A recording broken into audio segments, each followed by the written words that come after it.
for the botched divination and the non-responsive oracle in order to push Diocletian into a hardline stance.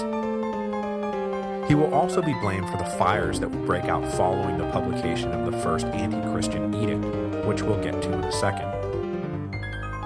However, though Galerius proved himself to be a sadist when it came to the Christians, it is really hard to say in the run-up to the persecution what events he prearranged and what events he simply took advantage of. On February 23, 303 AD, almost exactly 1,708 years ago, Diocletian finally let the hardliners off the leash. He ordered the Church of Nicomedia, the one that could be seen from his imperial palace, razed to the ground. All of the scripture housed there was burned, and all of its valuables were carted off. The next day, imperial authorities posted an edict, not only ordering every citizen in the empire to make a proper pagan sacrifice, but further ordering that every church in the empire was to be destroyed, all Christian scripture was to be burned, and known Christians be henceforth forbidden from assembling in one place. The public outcry was immediate, and the first victim of the persecution was a Christian man who literally tore the posted edict down off the wall. Within a week, fires began breaking out in the imperial palace. According to some sources, these were little Reichstag fires set by Galerius, and Diocletian's opinion hardened further. Now the Christian threat was not just theoretical. They were disobeying imperial orders and engaging in nothing less than treason. In the aftermath of this initial uprising, Christians were rounded up and tortured for information about their brethren, and Galerius seems to have had a particular penchant for burning victims alive once he was done extracting information from them. Then, when the first edict was determined to be insufficiently oppressive, a further law was passed in the summer of 303, ordering that church officials, all those deacons and presbyters and bishops, be rounded up and jailed. This, of course, caused the prisons to overflow, and regular criminals had to be released to allow for the influx of Christians. It was around this time that the backlash began. Hardline anti-Christians, for the most part, only lived in the uppermost rungs of the imperial government. Down on the lower levels, soldiers and guards and wardens had a hard time fathoming why they were being made to suffer under the crushing weight of thousands of harmless old men who had broken no real laws. In many cases, these men just outright lied to their superiors, telling them sacrifices had been dutifully made just so they could clear out the holding cells. This dynamic played out all over the empire, as the rigor with which the persecution was pursued became defined by local officials, who, more often than not, wanted no part of jailing and killing Christians. In the West especially, the Great Persecution never really gained traction. Constantius in particular seems to have set the tone for his territories, and after a few perfunctory photo ops, he essentially let the whole matter drop, which of course made him something of a hero within the church, allowing his son to easily play the part of Christian champion down the road. In the east, though, under the watchful eye of Galerius, Christians in Syria and Egypt and Asia Minor were rounded up, tortured, and more often than not, burned alive. The backlash in the eastern provinces, then, did not take the form of intentionally blind state officials, but instead ordinary citizens who were horrified at what the government was doing. The victims were their family, their friends, and their neighbors, and even if they were none of these things, the Christians were by this time widely viewed as a harmless cult comprised of law-abiding, tax-paying citizens, whose most visible public activity was, what?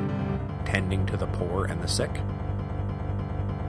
On top of that, there was a whole growing community of Romans, like for example the Emperor Aurelian, who had drifted over to monotheism, even if it was a particularly pagan brand of it. They often identified the God of the Christians with their own God, and even if the Christians did not necessarily reciprocate, monotheists who watched fellow monotheists dragged off in chains were incensed. Across the East, citizens hid Christians, lied to protect Christians, helped Christians escape to the west, and in every way tried to thwart the imperial agents.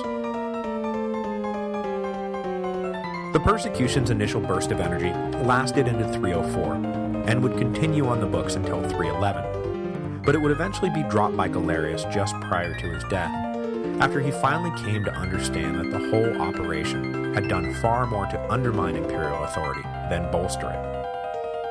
What happened between 304 and 311 to change Galerius's mind, you ask? How about the rise of Constantine the Great, whose career was in part fueled by citizens, Christian or otherwise, who viewed the persecution? And that is why it appears Diocletian made a huge mistake in aligning himself with the hardliners. The persecution disrupted the peace he had spent the last 20 years establishing.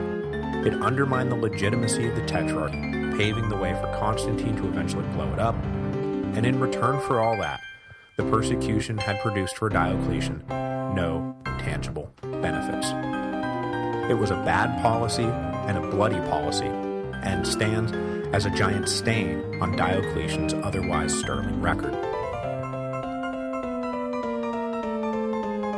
Next week, we will get into the only upside for Diocletian, namely, that in 305 he would wash his hands of the whole thing, and in an unprecedented move, announce that he planned to voluntarily abdicate the throne so he could retire to his villa and, I'm dead serious about this, raise cabbages.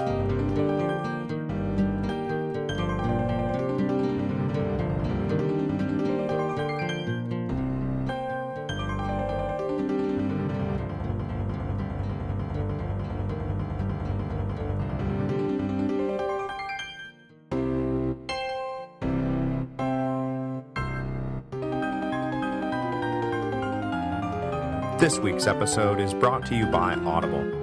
As you know, Audible is the internet's leading provider of audio entertainment with over 80,000 titles to choose from. When you're done with this episode, go to audiblepodcast.com/Rome. That again, audiblepodcast.com/Rome. By going to that address, you qualify for a free book download when you sign up for a 14-day trial membership. There is no obligation to continue the service, and you can cancel anytime and keep the free book. You can also keep going with one of the monthly subscription options and get great deals on all your future audiobook purchases. This week, I am going to shift gears completely. Since we've fairly well plundered all the ancient Roman titles in the Audible library at this point, I think it would be fun to throw open this section to listener recommendations. What are you listening to that you think other History of Rome listeners might enjoy? Drop a comment at thehistoryofrome.typepad.com and let's recommend stuff to each other. But before you do that, go to audiblepodcast.com/Rome.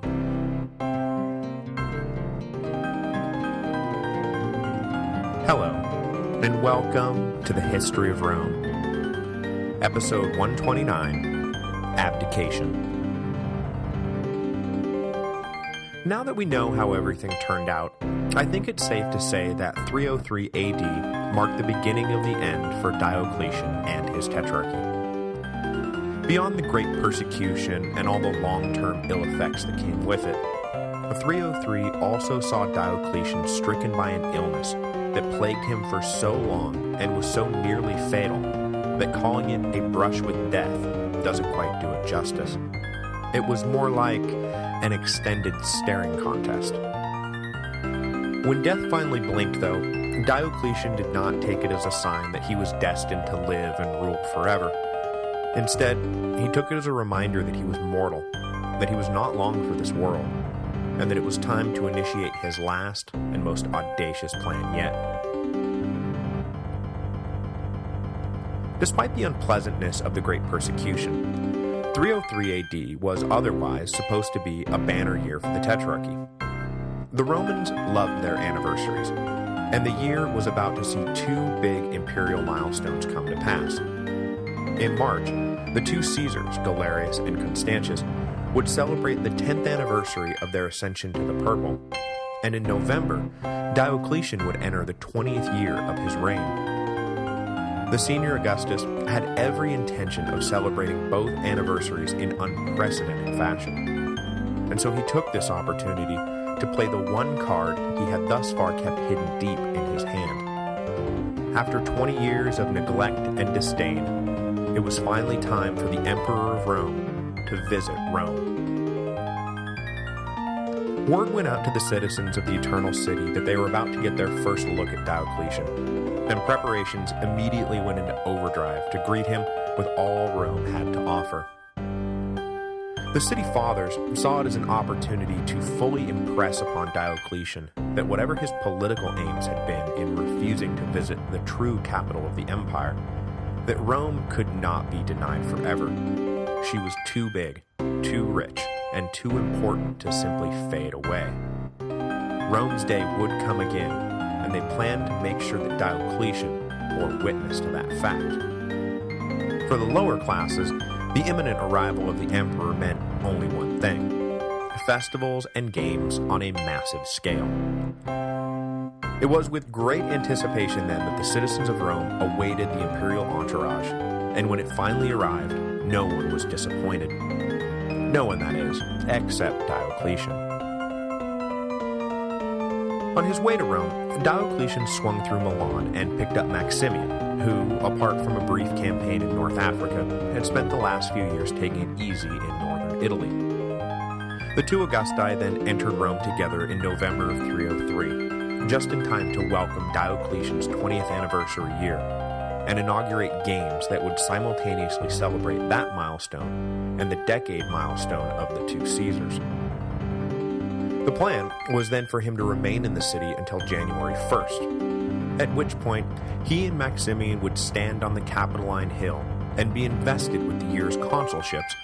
Hey, remember consulships? Just like the Romans of old. But it quickly became apparent that things were not going to go according to plan. Things started out alright, as Diocletian took a tour of the city to inspect the various building projects he had commissioned over the years. Despite his political disdain for the city, Diocletian had always been conscious of the symbolic importance of the old capital, and felt that it would be in bad taste to let the city fall into disrepair. So when, for example, the Senate House burned down, Diocletian did not hesitate to rebuild it, and the Curia that stands of Diocletian's final rebuild. The emperor also took the opportunity to put his own stamp on the city by building a huge bath complex in the northern quarter that rivaled the baths of Caracalla in both size and opulence, which were called, obviously, the Baths of Diocletian. But after satisfying himself that the city was in good shape architecturally, there was nothing left for him to do but enjoy all that Rome had to offer. And unfortunately, Diocletian did not at all enjoy what Rome had to offer.